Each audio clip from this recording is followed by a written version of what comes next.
Bonjour, voici où nous avions laissé le système d'eau de pluie à la fin de l'été dernier. Donc celui-ci a été placé en hivernation en déconnectant l'ensemble de la tuyauterie. Je vous présente maintenant la mise à jour au printemps suivant. Il y a une mise à jour de mon système d'eau de pluie, un an après la première année de service, si on veut. D'abord, tous les tuyaux ont été peinturés pour tout ce qui est de la résistance aux rayons UV. Ensuite, si je suis l'ordre de l'eau pour vous montrer les améliorations, donc ça c'est toujours la même chose. Ici on descend, on remonte. J'ai enlevé le filtre en bas de nylon qui était là, que j'avais même mis ici, parce que pendant une forte eau de pluie, dans le fond la restriction elle est ici, là. C'est là qu'il y a le plus petit diamètre. Fait que si ça c'est trop bloqué, mais ça refoule ici puis on perd de l'eau. Fait qu'il n'y a plus aucun filtre ici. Ensuite, tout ça est peinturé. Donc pour compenser, j'ai rajouté un filtre ici. Donc lui va ramasser toute la boîte qu'il va avoir dans les bacs. Donc qui est facile à entretenir ici. J'ai rajouté des petits signes comme ça d'eau non potable, c'est cute. Et bon, là la grosse amélioration, c'est ce qui se passe là-dedans. Je vais vous montrer des photos. Maintenant, il y a une tige ici avec une float switch, donc un interrupteur avec une flotte qui est connecté ici. Je vous épargne l'électricité, mais en gros, donc la complexité est maintenant ici. Alors là, vous voyez, la pompe fonctionne en ce moment. Fait qu'on a toujours l'eau de la ville, l'eau de la pompe qui arrive dans cette valve électrique ici. Donc là, en ce moment, ce que ça dit, c'est que l'eau vient de la pompe. Ça ici, c'est connecté avec un fil électrique qui s'en va jusque la float switch. Donc quand la switch monte, le signal est activé, puis là on est dans cette situation-là en ce moment. Puis quand il n'y aura plus d'eau, la switch va descendre, la bille qui est dedans va enlever le contact, et on va utiliser ensuite, ça va pivoter, puis on va utiliser l'eau de la ville.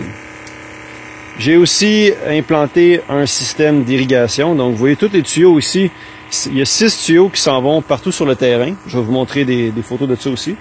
Donc l'arrosage est maintenant automatique. Donc finalement, le résultat c'est que j'arrose avec mes timers tout le temps, aux 2 jours par exemple. Puis peu importe qu'il y ait de l'eau dans les bacs ou pas, la valve ici va faire le travail. Elle va choisir elle va toujours vider les bacs en premier et ensuite compenser avec l'eau de la ville. Donc ça me permet 2 choses. C'est que j'utilise l'eau au maximum puis les bacs débordent pas trop souvent dans la piscine. Fait qu'on utilise toute l'eau qu'on récolte. Et aussi, c'est que, surtout, la pompe va pas tirer de l'air quand les bacs vont être vides. Alors voilà, c'était mon update. Bonne journée. J'aimerais maintenant vous présenter la section irrigation de la mise à jour.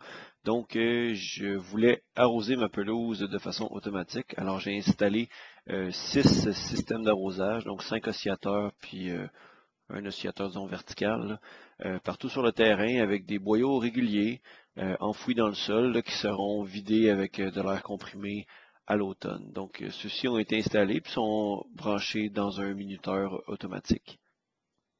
Donc, le but était finalement d'arroser de façon automatique, qu'il y ait de l'eau dans les bacs ou pas. Donc, cette valve-là que vous voyez ici devait être changée par une valve électrique, une valve automatique. Donc, ça, c'est les équipements que j'ai achetés sur Amazon. Donc, une valve électrique, mécanique, avec une float switch qui permet finalement d'envoyer le signal électrique requis quand le bac est plein ou est vide. Donc, voici de quoi ça a l'air la valve, par exemple, pardon. Donc voici une petite démonstration de comment ça fonctionne un peu un système float switch et valve mécanique. On voit donc que l'orifice change de côté.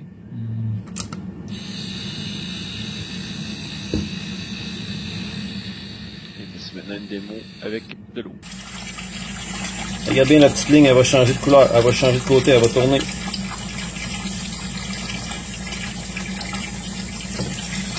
Ah, et voilà. Et voilà. Parce que là, la flotte est en haut. Alors là, maintenant, l'eau va être prise par ici, donc du côté pompe. Et là, la question, c'est, en descendant, là, on vide l'eau. Alors là, il faut que la flotte descende le plus bas possible avant de cliquer.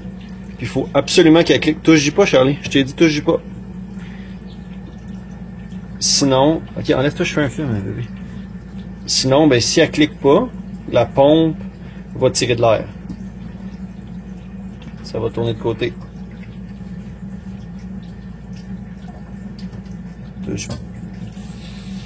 Et voilà. Super, ça fonctionne.